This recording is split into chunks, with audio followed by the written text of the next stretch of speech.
कंचन सोरल और आप देख रहे हैं संप्रभु भारत टीवी। संप्रभु भारत टीवी के एक सीधी मुलाकात प्रोग्राम में आपको रूबरू कराते हैं भारतीय जनता पार्टी के पूर्व प्रदेश महामंत्री कुलदीप जी धनखड़ से। सर, आपका हमारे स्टूडियो में स्वागत। बहुत बहुत धन्यवाद। जैसे कि आपको पता है कि धनखड़ जी भारतीय जनता पार्टी में काफ़ी एक्टिव रहते हैं और इनके बारे में हम जानना चाहेंगे। तो सर, आप पहले अपने बारे में कुछ बताइए। मैं बहुत वर्षों से भारतीय जनता पार्टी में काम कर रहा हूँ और लगभग मुझे 25 वर्ष हो गए। उससे पूर्व में स्वयंसेवक के नाते मैंने काम किया और उसके बाद मैं लगातार पार्टी संगठन में मेरे पास कोई ना कोई दायित्व रहा है, जिसमें पार्टी में जिला उपाध्यक्ष भी मैं रहा। किसान मोर्चे में बहुत लंबे समय तक मैंने काम किया है, जिसमें प्रदेश मंत्री से लेकर महामंत्री और उपाध्यक्ष तक मैंने काम किया। राष्ट्रीय टीम का भी सदस्य रहा हूँ मैं। इसके अलावा 2014 में भारतीय जनता पार्टी के महामंत्री रूप में काम करने का मुझे मौका मिला और शुरू से लगातार मैं सोशल एक्टिविटी से मेरा बहुत हिस्सा रहा है। मेरा पूरा परिवार राजनीति से जुड़ा रहा है और विशेषकर जहाँ सामाजिक क्षेत्र में की बात आती है तो लगातार 95 से मैं सक्रिय राजनीति में काम कर रहा हूँ। धनखड़ जी, आप हमें बताइए कि आपने संगठन में काम किया है, आप पहले पूर्व प्रदेश महामंत्री भी रह चुके हैं, तो संगठन में रहकर आपके व्यक्तित्व में क्या प्रभाव पड़ा? देखिए, राजस्थान में काम करने का मुझे मौका मिला, राजस्थान को जानने का मौका मिला और राजस्थान में ऐसा कोई क्षेत्र जहाँ मैं नहीं गया हूँ। चाहे मैं किसान मोर्चे के नाते मैं गाँव में गया, संगठन में मैंने खूब जिला स्तर पे काम किया, संविधान सभा को टच करने का हमने प्रयास किया और जहाँ वो एक पारिवारिक माहौल एक ऐसा जो मिलता है तो उसके बाद एक अपनापन व्यक्ति में मन में महसूस होता है कि हाँ, मुझे अपने परिवार के साथ में काम कर रहा हूँ। संगठन से सीखने का बहुत मौका हर कार्यकर्ता को मिलता है, जो मुझे भी एक परिवार के नाते राजस्थान में मिला। धनखड़ जी, आप हमें बताइए कि जातिगत फैक्टर से आप जाट समाज से बिलोंग करते हैं, तो आने वाले विधानसभा चुनाव में आप विराटनगर को लेकर आपकी क्या संभावना है? देखिए, जहाँ कार्यकर्ता स्ट्रांग होता है और जहाँ 36 कौमें जिसका जुड़ाव होता है, उसको मैं समझता हूँ जात पात की आवश्यकता नहीं है। जाति अपने आप एक मैटर करती है और लोकतंत्र में सब चीज़ें संभव भी हैं।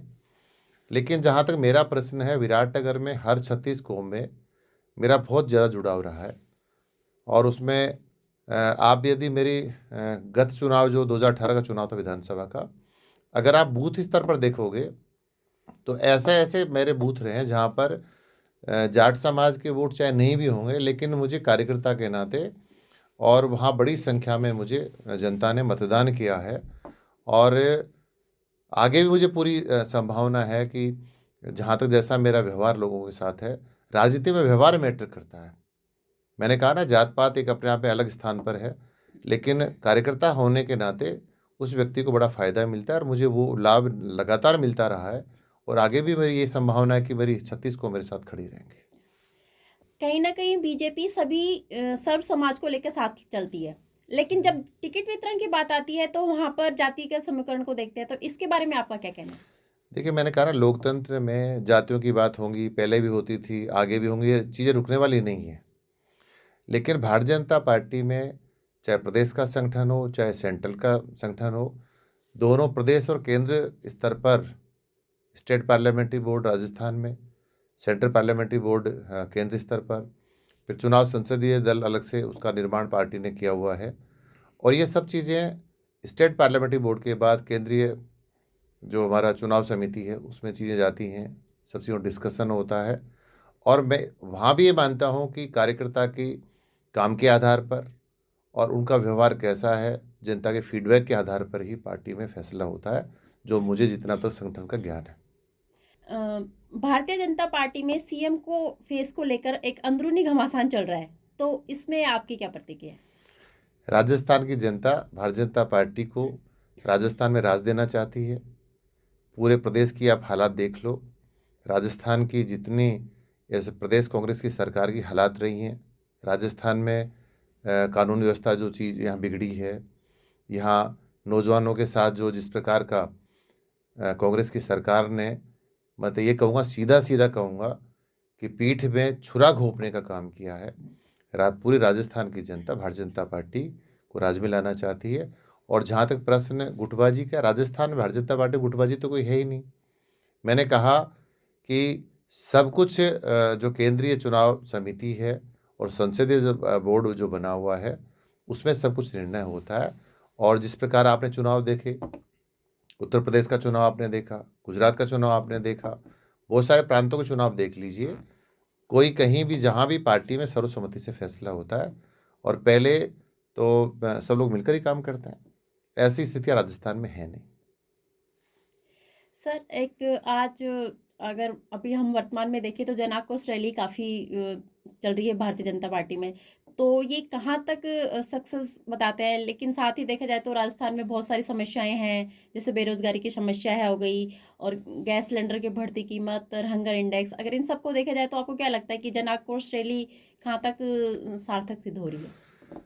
राजस्थान में ये जन आक्रोश कार्यक्रम भारतीय जनता पार्टी ने जो तय किया वो राजस्थान में जनता के आक्रोश को देखते हुए कार्यक्रम तय हुआ है।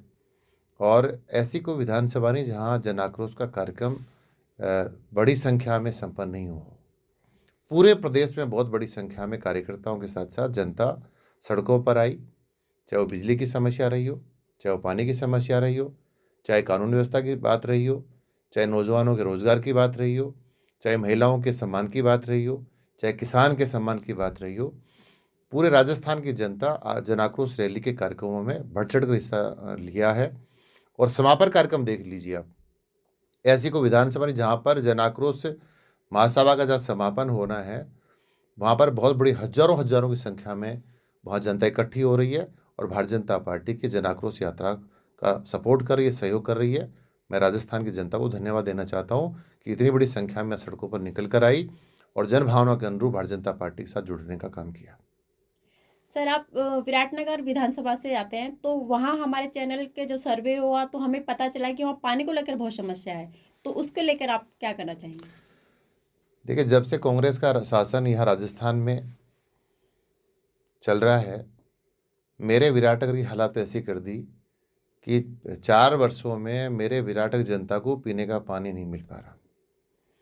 प्रॉपर विराटनगर शहर में स्थितियाँ ऐसी हो गई कि लगभग 110 घंटे में एक बार पीने का पानी छोड़ा जाता है, वो भी मात्र 15 से 20 मिनट के लिए। उसके बाद मैंने कई बार आंदोलन भी किए हैं। और इसके अलावा पूरे साथ साथ आप देखोगे मेरे मेडकुंडला क्षेत्र जो है उसमें पानी की बहुत बड़ी समस्या है। मेरा जो शापरा के जो बिल्कुल एट द जॉइंट जो इलाका हमारा क्षेत्र है, लगभग 8 पंचायतें मेरी उसमें आती हैं, वहाँ पीने का पानी नहीं है। पावटा क्षेत्र में पानी की बड़ी समस्या है। इन 4 वर्षों में राजस्थान की सरकार जनता को पानी पिलाने के लिए बिल्कुल फ्लॉप शो इनका हुआ है। और वहाँ के जनप्रतिनिधि भी जो कांग्रेस के बने हुए हैं उन्होंने जनता के साथ ठीक व्यवहार नहीं किया। उनके लापरवाही के कारण से आज ये उनके मैनेजमेंट के कारण से आज हमारी जनता पानी को लेकर बूंद बूंद के लिए तरस रही है। और जनता में इतना बड़ा भारी आक्रोश है कि आने वाले चुनाव में जनता दिखा देगी कि सरकार ने जो हमसे झूठे वायदे किए थे और जो हमारी एक बहुत सी व्यवस्था हमारी सरकार में पीने के पानी की व्यवस्था थी उसको समाप्त करने का उन लोगों ने काम किया है। तो पानी की तो हालत ही है। रही बात बिजली की कांग्रेस ने चुनावी घोषणा पत्र में कहा था कि हम 6 घंटे किसान को बिजली देंगे। अब मेरे किसान को मात्र पूरे मेरे विराटनगर की बात नहीं कर रहा हूँ, मैं जयपुर जिले के किसान की बात नहीं कर रहा हूँ, मैं राजस्थान के किसान की बात कर रहा हूँ। जहाँ किसान को 6 घंटे 3 फेस बिजली मिलनी चाहिए थी, वहाँ पर आज 4 घंटे बिजली मिलती है, बार बार ट्रिपिंग होती है। इन लोगों ने बहुत सारे वायदे किए थे, हमें राजस्थान में बिजली की दरों को नहीं बढ़ाएंगे, लेकिन राजस्थान में लगभग 10 बार फ्यूल चार्ज के नाम पर बहुत सारे बार बार इन्होंने बिजली की दरें बढ़ाई। आज हालात ये हो गई कि जो व्यक्ति अपने एक कमरे के मकान में रहता है उसका बिल 2,000 रुपये का घर खाता है और समय पर बिजली नहीं आती। तो ऐसी बिजली की हालत होगी राजस्थान में। बिजली के महकमा तो ऐसा महकमा हो गया कि राजस्थान सरकार ने अपनी आंखों पर पट्टी बांध रखी है। मेरे विराटनगर में, मेरे आसपास के शाहपुरा में और मेरे आपके कोटपुतली में अगर आप देखोगे तो मेरे तीनों विधानसभा की मैं बात करूं तो सबसे ज़्यादा मेरे वीसीआर किसान के को चोर बनाया जाता है। वहाँ वीसीआर बड़ी संख्या में भरी जाती है। किसी किसान का 2 लाख का वीसीआर भरा जाता है, किसी किसान का 3 लाख का बिल भरा जाता है। जाति के आधार पर वहाँ वीसीआर भरी जा रही है। तो ऐसी हालात वहाँ की सरकार ने पैदा करी है। तो चुनाव सामने ही है, अब अगर पता लग जाएगा कि आपकी हालत क्या होने वाली है।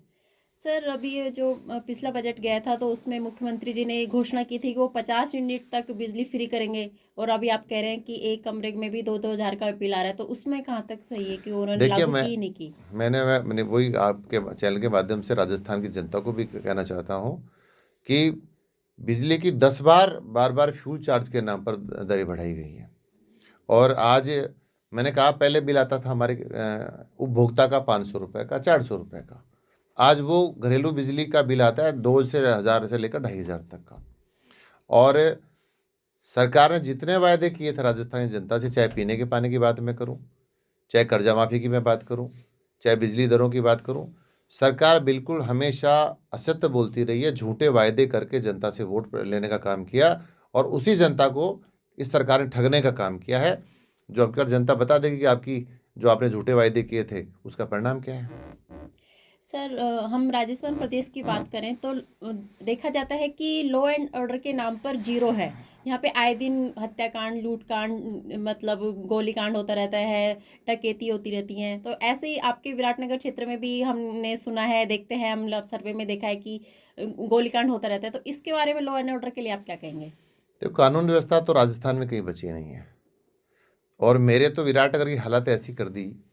मैं चुनाव से पहले भी कहता था कि विराटनगर में कांग्रेस के लोग चुनाव जीतेंगे, उसका परिणाम यही होने वाला है। मैंने चुनावी समय में भी कहा था, और आज फिर कह रहा हूँ।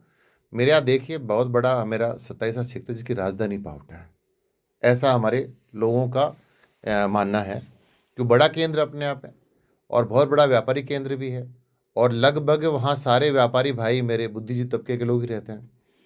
अब तक मेरे यहाँ कम से कम 3 बार वहाँ गोलीकांड हुआ है। दुकानदार अपने घर जा रहा है, कनपटी पे रिवॉल्वर रखकर उनको लूट कर लेके जाते हैं, घरों में घुस जाते हैं, चोरियां होना तो आम बात हो गई है।